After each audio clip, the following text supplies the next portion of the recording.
सबैजना साथीहरूलाई नमस्कार। म चाहिँ दैलेकी चेली। म चाहिँ हजुरहरूको माझमा एउटा सानो गीत प्रस्तुत गर्दैछु। हजुरहरूलाई कस्तो लाग्छ जस्ताको तस्तै कमेन्ट बक्समा लेखिदिनु होला र मलाई साथ सपोर्ट गर्नुहोला, मलाई फलो गर्नुहोला।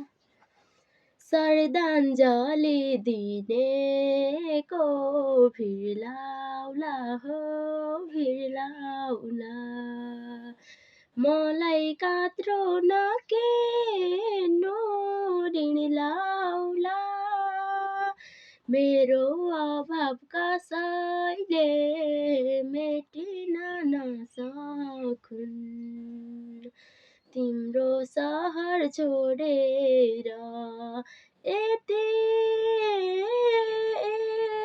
टाढा जान्छु कि शास्ताकै लास पनि भेटिन नसकुन्, तिम्रो सहर छोडेर यति टाढा जान्छु कि शास्ताकै लास पनि भेटिन नसकुन्। हस्त, धन्यवाद।